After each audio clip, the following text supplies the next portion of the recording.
Before we begin today's lesson on the quadratic formula, I want to remind you of the discriminant. The discriminant is b squared minus 4ac. You plug in your b, a, and c value and you get a number. If your number is positive, you're going to get two real solutions. This is already in your notes. If your answer is 0, you're going to have one real solution. And if your answer is negative, you're going to have two imaginary. Do you guys remember another word for imaginary? Complex. You're going to have two imaginary numbers or two complex numbers, okay? That's when you have an I in your answer, okay? So the discriminant tells you a lot of information. It tells you whether it's going to have two x-intercepts, one x-intercepts, or two imaginary x-intercepts, okay? So that's why it comes in handy. Now let's talk a little bit about real numbers. So within the real numbers, you have two types of real numbers. You have rational and you have irrational.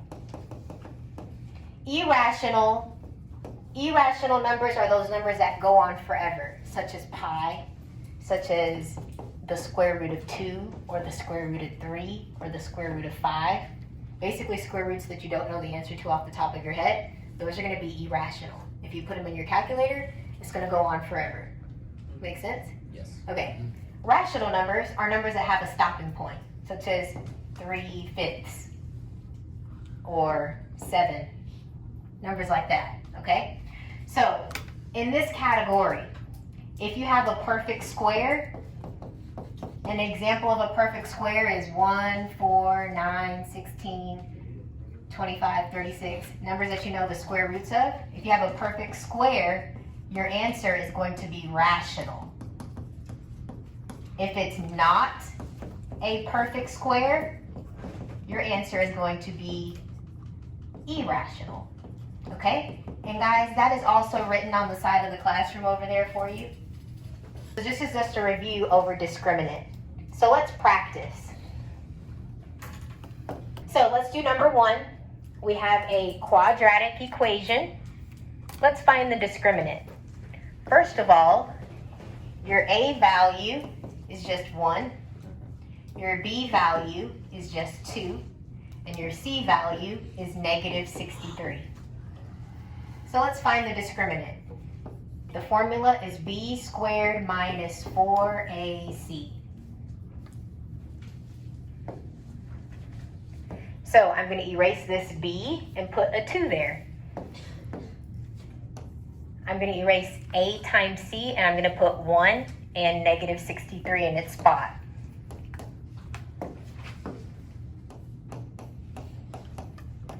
Okay, so you can use a calculator to calculate this.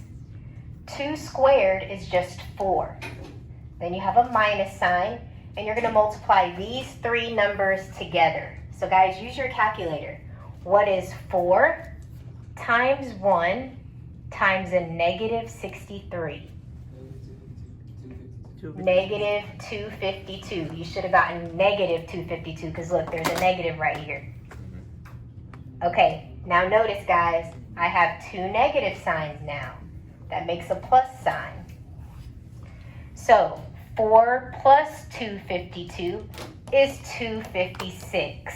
So that means my discriminant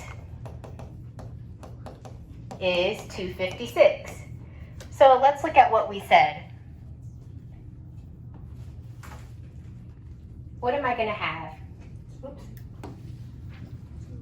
Yep, two real solutions. Is 256 a perfect square? Yes. It is. What's the square root of 256? Just curious. 16. We know the square root of 256. So that means whenever we plug our numbers into the quadratic formula, we're going to get some pretty numbers. We're going to get rational numbers. So we're going to get two rational answers. Okay, so let's go ahead and solve it. So I'm going to use a quadratic formula to find my x-intercepts, my solutions. So I'm going to do x equals negative, your b value is 2. Then you have plus or minus the square root, and you put the discriminant under here. So our discriminant, we said, was 256 divided by 2 times the a value, which is 1. So that's how you plug in your values into the quadratic formula. Now let's simplify this, guys. X equals negative 2 plus or minus the square root of 256 is just 16. So I'm going to put 16 right there. Divided by 2.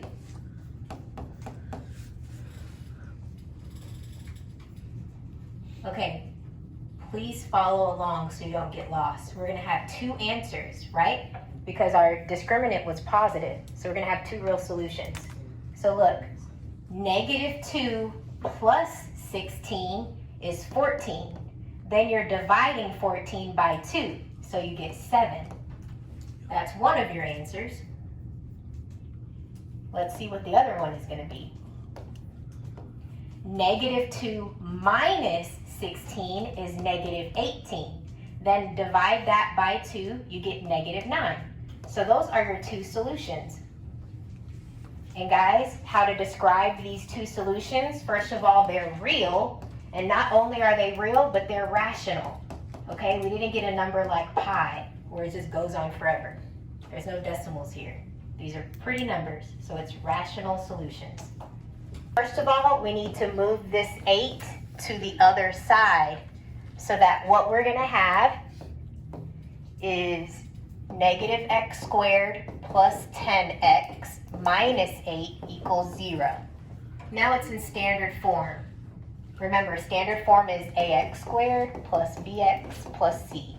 So put it in standard form. Everything needs to be together.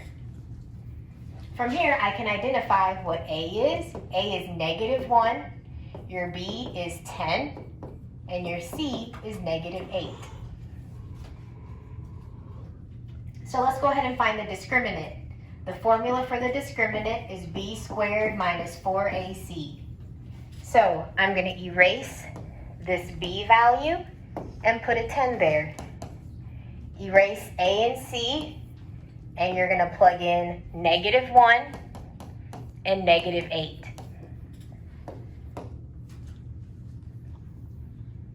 So 10 squared is 100 minus these 3 numbers multiplied together. So 4 times negative 1 is a negative 4, times a negative 8 will be a positive 32. So 100 minus 32, you get 68. So the discriminant is 68. So what does that tell you? It's real and rational. 2 real solutions. Yep, we're going to have 2 real solutions. Will it be rational or irrational? Irrational. Yes, because we don't know the square root of 68. If you type square root of 68 in the calculator, it'll just go on and on and on. All right, so let's go ahead and plug it into the quadratic formula. X equals negative. Make sure that b is negative. Your b value is 10, so this becomes negative 10 plus or minus the square root of the discriminant. The discriminant is 68. And like we said, we don't know the square root of 68. That's why it's going to become irrational. All over 2, and your a value is negative 1. All right, so guys, that's pretty much your answer, but let's simplify it. Don't leave it like that. X equals negative 10 plus or minus. Let's simplify square root of 68.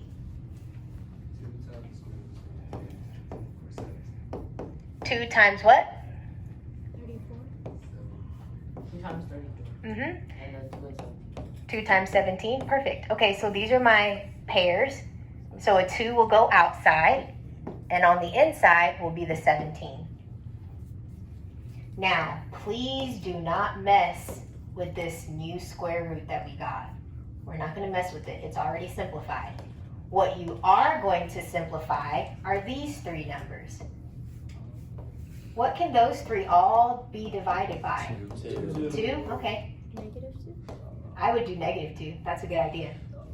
Okay. You don't have to do -2. I prefer -2 only because there was a negative in the denominator. And I think that looks weird. But if you don't think that looks weird, Miss, divide by 2. wait, at the beginning I like divided it by -1. Like everything by -1. Okay, you should get the same answer. Let us know if you get the same answer. -10 times -2, you'll get 5. 2 times a negative, or 2 divided by a -2, you get a -1, which doesn't really matter because you have a plus minus anyway. -2 divided by a -2 is just 1, so you don't need that 1 in the bottom. So that's your answer.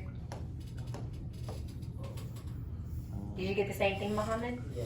Perfect. So guys, what Muhammad did, he divided all of these by -1 in the beginning. And that's perfectly fine. You'll get the same answer.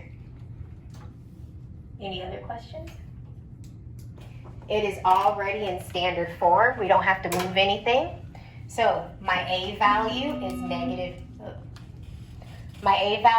-3. The B value is 8. C value is -7. So your formula is B squared minus 4AC. That's the discriminant. 8 squared, that's 64. Minus, let's multiply these three numbers together. So 4 times -3 is a -12. -12 times -7 is 84. 64 minus 84 is -20. So my discriminant is -20. If my discriminant is negative, what do you know? It's no solution. No, it's complex. No solution, which means you're going to have what? Complex. Too imaginary, too complex, exactly. I'm going to have too complex, or also known as imaginary solutions. We're going to have I's. Because look, guys, when you use the quadratic formula, the discriminant goes in here. So whenever you have a negative under the square root, what do you have? Imagine. An I. Imaginary numbers. Okay, so that's why whenever your discriminant is negative and then you plug it into the quadratic formula, whenever you have a negative under the square root, you're going to end up with I at the end. Okay, so we're going to have imaginary solutions. All right, so let's go ahead and plug in everything. Your B value is 8, and your A value is -3. So if we simplify this, we get x equals -8 plus or minus. We're going to simplify that -20, the square root of -20. And then 2 times -3 is -6.